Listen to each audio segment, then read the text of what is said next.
Groucho. Groucho Marx. Whatever happened to Groucho Marx? That's what I keep asking myself. But I never get an answer. I think I'll turn it over to a detective agency.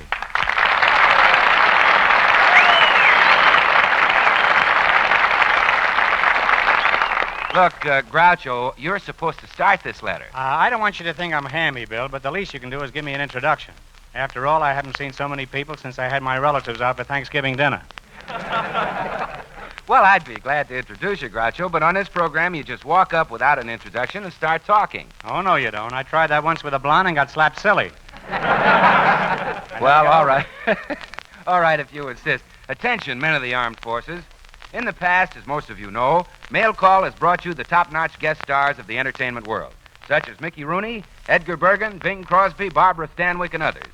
But as you all know, all good things come to an end. After all, how long can we keep up that pace? So tonight, we bring you Groucho Marx. What a reception. What an ovation. I can get a bigger hand than that just showing my spare tire. And another thing, Goodman, I didn't come down here to be insulted. I can stay home and be insulted. Now, wait, Groucho, I wasn't trying to insult you. I thought you'd be happy to have your name linked with big stars, especially Barbara Stanwyck. Sure, link me with Barbara Stanwyck. That's how those things always start. Scandal mongers like you dishing out dirt. It's going to look great in the morning when Robert Taylor picks up the paper and reads where Groucho Marx is going around with Barbara Stanwyck. Don't forget, Bob Taylor reads the papers. Don't think that just because he's a movie star he can't read. Now, wait, Groucho, I didn't say that you were going with Barbara Stanwyck. You don't have to say it. It'll be in all the papers tomorrow. You may not know it, but it's generally known that Barbara Stanwyck and Robert Taylor are married. What's Robert Taylor going to think about this? Better still, what's Barbara going to think of it? Well, I'm sorry if I said anything to get you in trouble. Sure, now you're sorry after the damage is done. Normally, I wouldn't mind a little vicious gossip. But at the moment, I happen to be running around running around with Hedy Lamarr. In the future, I'll thank you to watch your tongue. You watch your tongue, and I'll watch Hedy Lamarr. I didn't say you were going with Hedy Lamarr. I said Robert Taylor is going with Barbara Stanwyck. Oh, now you've got Robert Taylor running around with Barbara Stanwyck. This is a fine state of affairs. A man running around with his own wife. What are the neighbors going to think? This is Groucho Marx and family. Groucho, what do you mean, family? Well, Bill, when you asked me to appear in this program, I thought it would be a nice gesture if I brought my mother along. Oh, well, that is a nice gesture, Groucho. Thanks, Bill. Well, fellas, I don't like to brag about my mother, but I think she represents the typical American mother, and I'd like you to meet her. Mom! Oh, Mom! Would you please come out here to the mic? Oh, Mom! Gentlemen, this is my mother.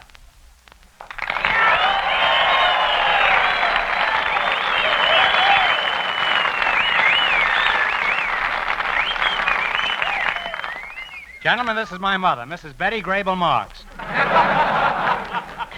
Betty, I mean Mom. Mom is blushing. It's been many years since the fellows whistled at her. Hello, everybody. It's awfully nice to be here. Mom, I'd like you to meet our announcer, Bill Wolf Goodwin. My, what a cute little fellow. Oh, please, Miss Grable, put me down.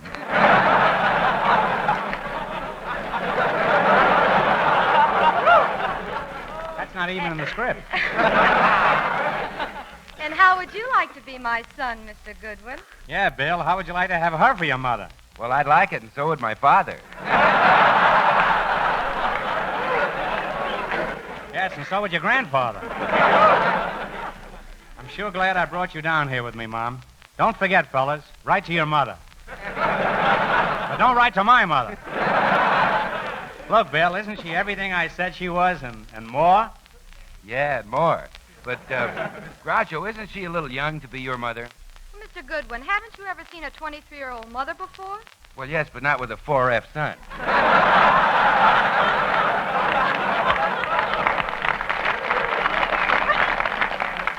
I'm really a 5G. A fellow with two heads.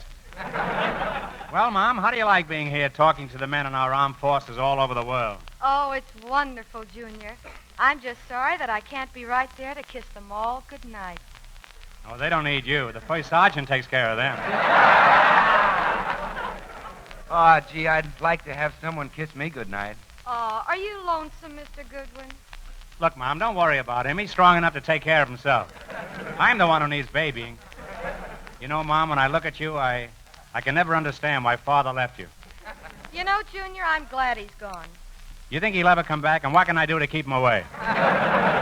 Well, why did he leave in the first place? Well, I don't know. You see, right after I adopted Groucho, my husband became insanely jealous. Yes, and for nothing at all. It all started one day when he walked into my nursery and overheard me telling Mumsy to take out more insurance on him. And he left home just for that? Well, that and the fact that I was smoking his cigars. Oh, now wait, Groucho. Were you smoking cigars when you were a baby? Well, just little cigars, you know. There's nothing like a good cigar after a bottle of warm milk.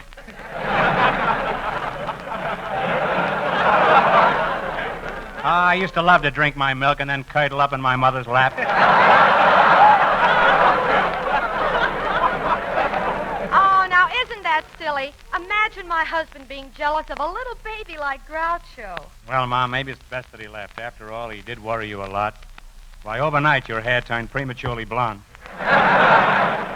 Groucho, I'd like to adopt Bill Goodwin. You do a thing like that and I'll leave home. And I'll take you with me. Groucho, I'd love to be alone with you for a few minutes. Betty, what woman wouldn't? I took an awful chance with that line.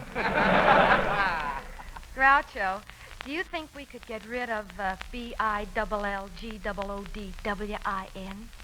Oh, that's easy. Listen, Bill, if you leave us alone for a few minutes, I'll buy you some ICEKREAM.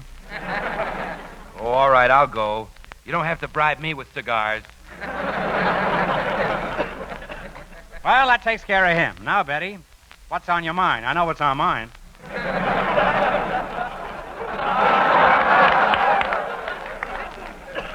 Well, I don't know how to tell you this, Groucho, but, well, there's something burning inside of me that I've been wanting to tell you for a long time. Groucho, it's love. Betty, you've made me the happiest man in the whole world. Well, but Groucho, you see, If I had only known, I'd have worn my toupee. Well, I've got bad news for you, Groucho. It isn't you. I've got bad news for you, too, Betty. I haven't got a toupee.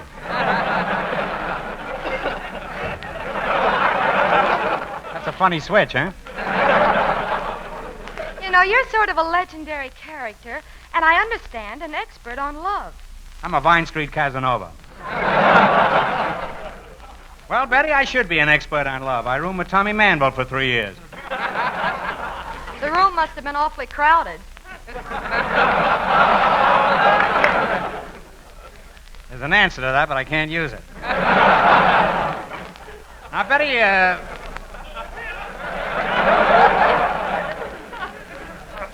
Now, Betty, what would you like to know about love? Well, now, look, I've been going with a fellow for a long time, and I can't get him to pop the question. Betty, perhaps he doesn't love you. Love me? Why, he's crazy about me. He comes to see me every night. Does he come alone, or does he bring his wife?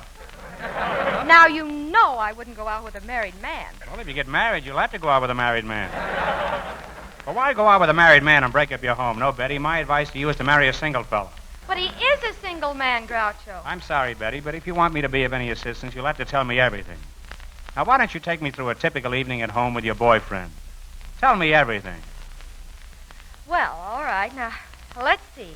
At 8 o'clock, our doorbell rings. I know. Everybody hides. You think it's the landlord. I rush over to the door, and there he is, that big hunk of man.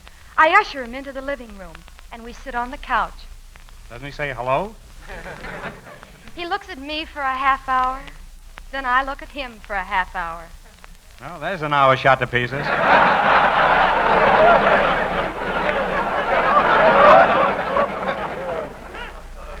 Now what happens? Well, after that, he tells me all the things he's been doing at the office during the day. There goes another hour. Now, during this dreary palaver, does he have his arm around you? No, he can't. My father is sitting on the couch. That shouldn't stop him from putting his arm around you. But Father is sitting between us. Where's your mother? Oh, well, she went with my brother over to his girl's house.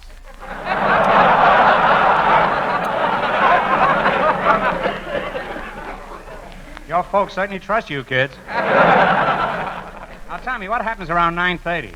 Around 9:30, Father takes an apple out of his pocket and starts to polish it. Does he blow on it first? Then Charlie sees the moon shining through the window. You mean Charlie is still awake? And he suggests that we go out into the garden and sit on the bench. That's the first smart move he's made. Now, when you're seated on the bench in the garden, does Charlie put his arm around you? No, he can't. Father is still sitting between us. Why? What happened to the apple? But Charlie and I just love it there in the garden. It's so peaceful and quiet. The stars are dancing in the sky, and the moon is shining down on Father's apple. Doesn't your old man wear a hat? And the only sound that breaks the stillness of the night is the sound of the frogs as they croak. I'll bet Charlie'd like to hear your old man do that. Now it's about 10:30, and Charlie takes off his gloves. You know, Charlie sounds like a pretty hot lover. I'll bet by 11 he'll take his hat off. Then we go back into the house.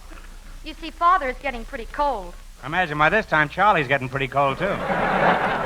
Now, when we get back in the living room, we all sit down on the couch. Then Father gets bored and starts to yawn. Are you sure he's bored? Yes, because by this time Mother has joined us. Oh, yes, and my brother, too. Must be pretty crowded on the couch by now. Tell me, what's happened to Charlie? Charlie's sitting on the floor, polishing Father's apple. How long has this apple been in the family? Oh, I don't know, Groucho, but I wish you could tell me how I can get Charlie to marry me. Betty, the solution is very simple. Put your mother and father on the couch. Put your brother on relief. Send Charlie to the fruit store for a bag of apples. Give the apples to your father, pull the bag over Charlie's head, and don't sit under the apple tree with anyone else but me. Anyone